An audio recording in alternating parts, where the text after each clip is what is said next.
cool. All right, so welcome to the Blockade Runner podcast, Star Wars Celebration Day 1.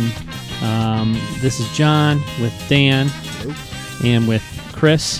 Hello. Chris is very sleepy, so he may only be here in spirit. We're not sure. I mean, like, he is literally here, but he may only be on the podcast in spirit.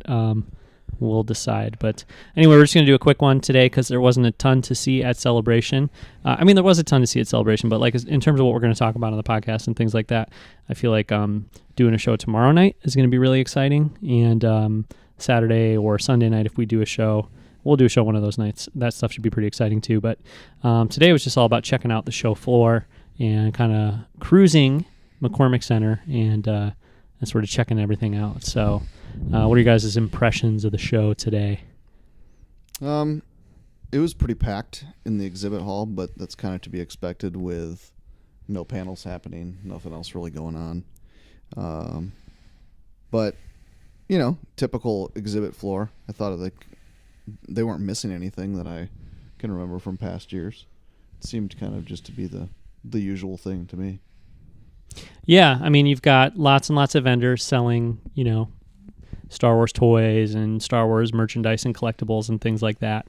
So that stuff was cool. Chris, you got like some sweet sort of like tack boards, like 1983. Are they Return of the Jedi? Yeah, tack boards from Return of the Jedi. Yeah, I got them because the artwork was. I love the artwork. It was just something different, colorful, and old style. Yeah, and Chris is always kind of the best at finding that kind of stuff. Like, he always gets these cool placemats, and a bunch of us have gotten the trucker hats in the past, 15 years ago at Celebration. Yeah. I got a really cool... They're getting rare now. Yeah, it's I harder saw two to find today, stuff. but... The hats? Yeah. But even just stuff from that era, like... Yeah. I found the erasers, Return of the Jedi erasers, and pencil kits and stuff. But like that stuff was everywhere at Celebration 1 in '99, and not quite so much now. So, so you found a lot of that stuff. So there's those kind of vendors on the show floor. Then of course there's also like the what would you call them? The licensees, Funko, right. Hasbro, Gentle Giant, Lego, all that kind of stuff was there too. Del Rey, yep. So we scoped out all those booths, which was cool. The Hasbro booth is really cool this year, I think. Definitely some good stuff, and everything. All the cases are covered up in the middle, kind of. That we are going to have new product in them. We hope some Episode 9 product, but definitely new product in general, I guess. I think Episode 9 product, but I'm guessing Episode 9. Definitely. Yeah, I'm trying to remember back to like 2017 if we saw Last Jedi toys though this early. I don't know for sure if we did or not. Probably did, but I can't remember. Should research that. Yeah, I don't remember. Yeah. So maybe it'll be like Mace Windu on a stap, you know what I mean? Like a preview type. I mean, it won't be him, but... Maybe it will be. Yeah. I don't know. Let's hope. Yeah. So there was that stuff. So licensees, the vendors, Hardly any cosplayers, though. Really, yeah, barely any cosplayers today, which is really weird. I mean, they were there, but not like the full suits, like more mask guys, troopers. There was not a lot of troopers, so maybe the 501st isn't really showing up yet. Chris and I were talking earlier. I don't think I saw a single stormtrooper. I don't think I saw one. Oh. It's crazy. Yeah, you could be right there.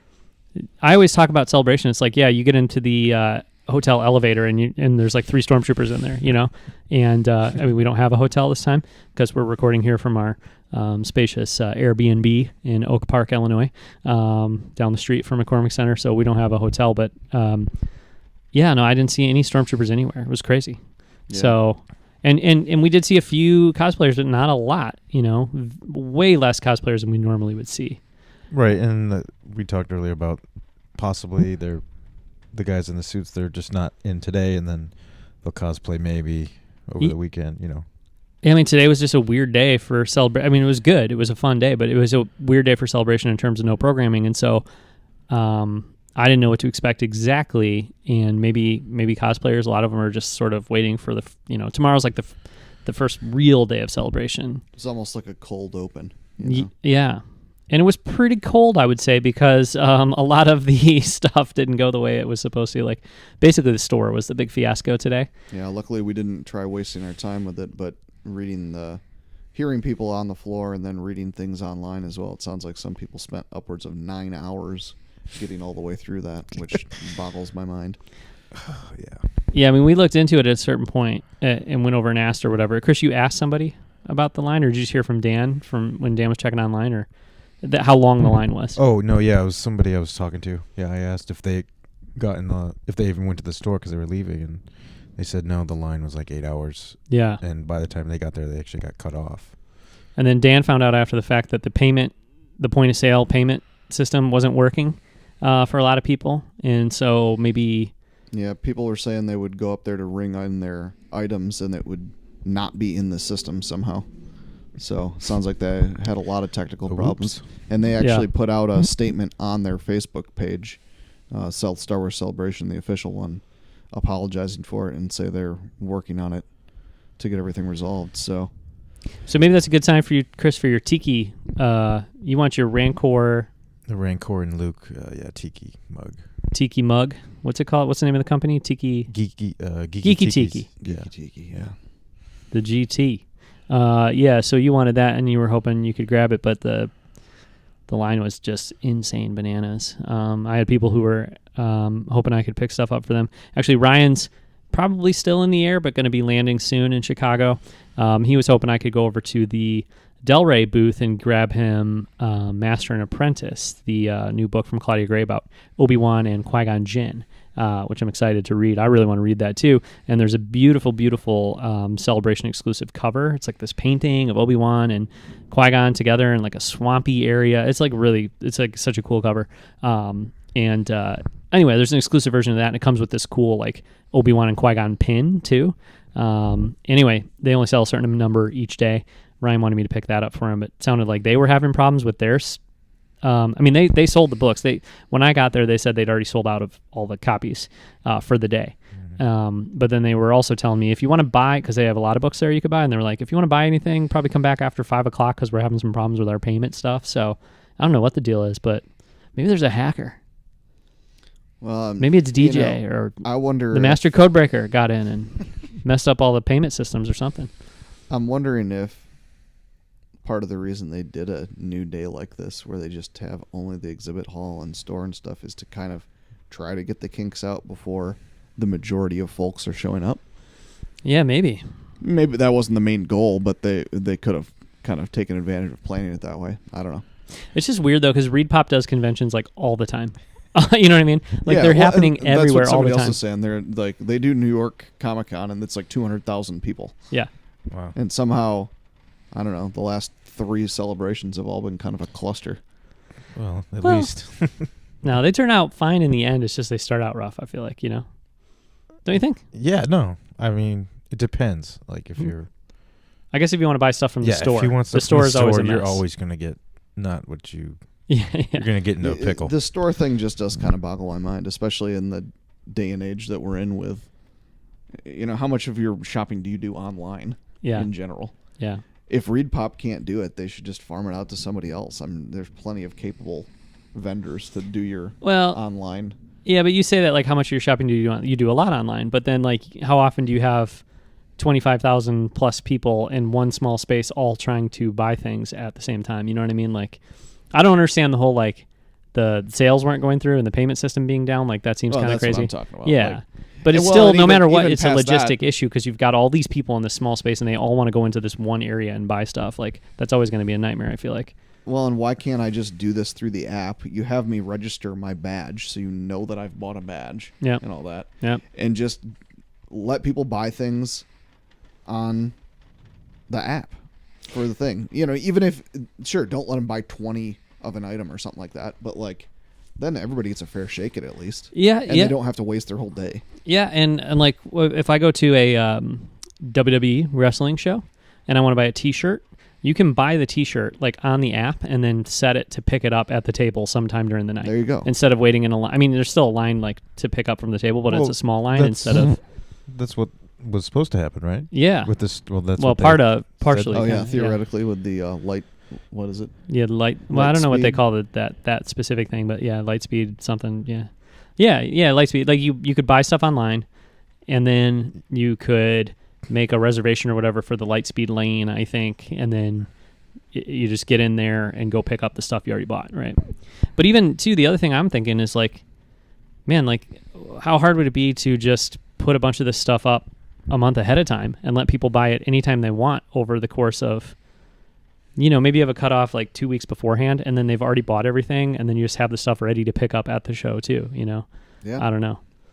Maybe people would spend less money if it's not an impulse thing, like when they're there on the day. Yeah, I think that's a lot of it. That's It's probably very part of But impulse. if they could still do both, though, because if you had it available online, people go through and buy their things and whatever, you could have them have to walk through all the rest of the stuff to go pick it up. That would be fine, Yeah.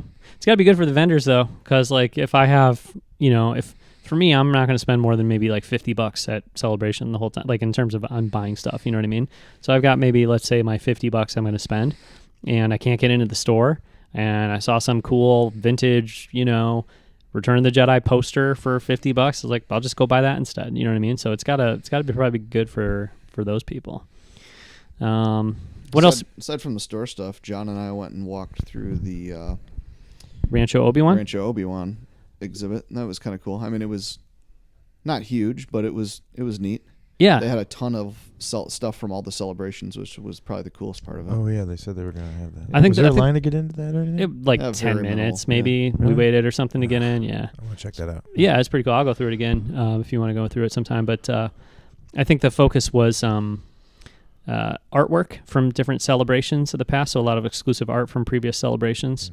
And then celebration merchandise from all the celebrations. So there was like a lot of like the badges and T-shirts and posters and hats and pins and like all the exclusive like the Lando mustache from Orlando Celebration. Yep. 2010, the Orlando mustache, and just a lot of stuff like that. So, Chris, I think you would definitely probably be pretty into that. And then also, Steve Sandwich was sitting there doing autographs on. I think he was doing some books and things like that. yeah. He said because on that podcast we were listening to, I told you to listen to, Chris. I think Steve Sansweet said that he will sign anything.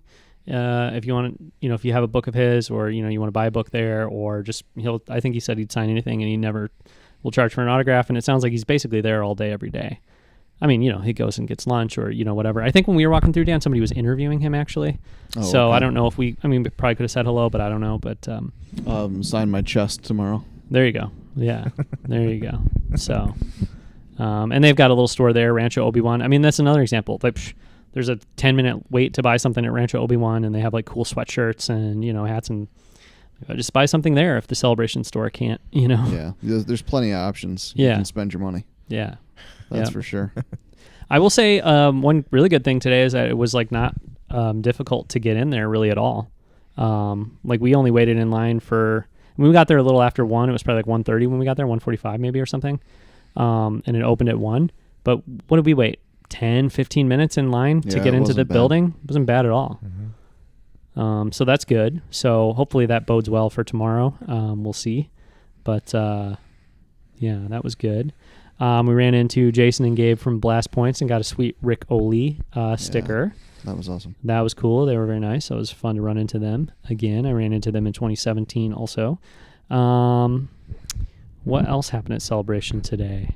Chris, you're the only one who bought anything, I think. Yeah. I ate both my peanut butter and jellies with a thin layer of sweet and spicy Doritos in between. That is a Celebration hack that I always use. That was good. They have some new large scale, not dioramas, but like they had the TIE fighter that they had at the last Celebration, but they had that X-Wing, and I didn't remember seeing that before. Yeah, I didn't see the X-Wing today, actually. I don't think. It's kind of in that front area over by the cars. Yeah. It's right to the left of the cars. And there is like a Blockade runner section, which we'll have to check out. Yeah, we got to take a tomorrow, photo like in you the mentioned. Blockade runner when Ryan's here. Where the spot where Vader busts in the door, so Mhm. that should be cool. What was the part that we didn't go into? We kind of looked in the back side of it where they had like prop stuff so you could go in and like mess with the switchboard. Yeah, I think all that stuff is I think there's fan groups that do the prop building that build those things. Okay. So they have the Blockade Runner hallway. They have the Millennium Falcon. Lots of stuff from within the Millennium Falcon. Mm-hmm. That line was a little bit long. I think that was the one we were looking in through the back side. Yeah, like when you first walk in, it's like I think like classic trilogy style Millennium Falcon like hallway or whatever, because they've always had that there. Like they bring. It grows. Yeah. I think like the prop stuff grows, like where you can take pictures of it. Like the speeder bike that's been there since 2010 was there, and different things like that. But then also, they have like when you walk in there's like a tunnel you go through from the Falcon, and they also have like the Solo era Millennium Falcon, like all white with like the yellow benches and everything like clean and like new looking. And it seems like you go in there, you just walk around and take a couple photos, and you could probably spend a few minutes in there. So we were saying maybe when our kids show up on Sunday, that would be fun to take them in there and take a couple photos. So, but that's really cool. There's also the big Galaxy's Edge section, like little sort of exhibits or whatever on the show floor, where you can go through and take different photos in the Galaxy's Edge area and learn a little bit more about Galaxy's Edge. That's cool, but it had a fairly lengthy line, and I didn't really want to deal with that. So yeah, and we could kind of see into most of it. It's not like it was really walled off or anything. So. Yeah, I think like the photo opportunities or the photo ops are the most exciting part, because you could sit in like they had like the tram or the car or whatever that you would use in the ride, and you could get your photo in there, and a couple different like and photo over on ops. the other like far corner, they had something. I was reading the board that was standing up next to him where like you can make your own GIF or something. Oh, really? GIF, sorry. No, I like GIF. I don't like GIF. Yeah. Well, the Spell inventor with a says G. it's GIF. Well, he said it 20 years later, though. That's a George Lucas style thing right there. Hey, you know what I mean? so if anything should tell you that it's oh yeah, GIF, well, it's always the story of Darth Vader. My George Lucas impression just gets worse. Like that didn't even sound it's nothing. I never had a great one, but I feel like even a few months ago it was better than that. That was just weird old man sound, or I don't know. Well, he's getting to be an old man. I know, but he so doesn't maybe sound like it's that. just progressing along with him. Yeah, but the GIF thing, it's like revisionist history, which I believe George Lucas is the king of Star Wars and also the king of revisionist history. And that's why we love him. So no problem. Let's see. What else today? Not much else today, really. The last thing I wanted to talk about from today is the Star Wars Show live stage.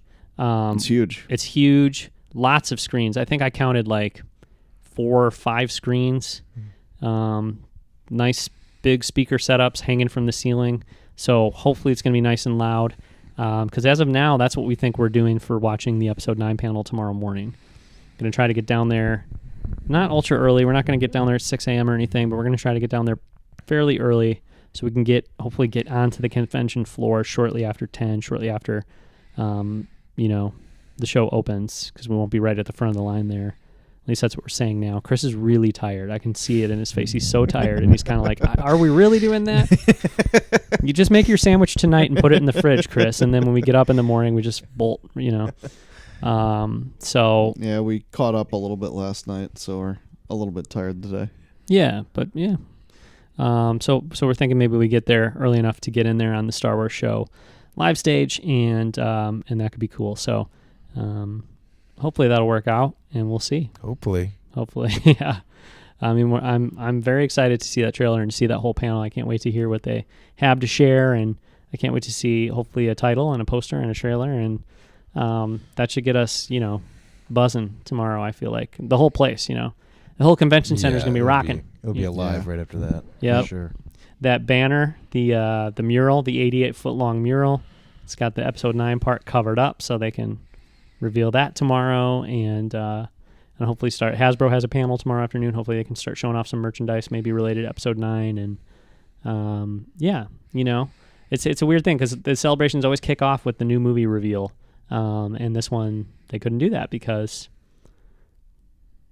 Because the celebration started today, but they don't have the panel till tomorrow, so they didn't kick off with, it's like you're walking around today, but you don't have any new info on anything, so it's going to have a different feel once panels start tomorrow, but also once, we start to learn a little more about Episode 9, so, and our buddy Ryan here should be coming in maybe an hour and a half, and we'll say hello to him, catch our 40 winks, and set the alarms in the morning. and get up and go back for day 2 of Star Wars Celebration. So hopefully we'll do another episode. Well, I'm sure we'll do another episode tomorrow. We got to break down that trailer and talk about what we learned and all that kind of stuff. So it's just a little quick rundown on day 1. So looking forward to more Celebration and coming back and recording about what we find out. So we will catch up with everybody again tomorrow. Ryan will be with us, and looking forward to a great Star Wars Celebration 2019.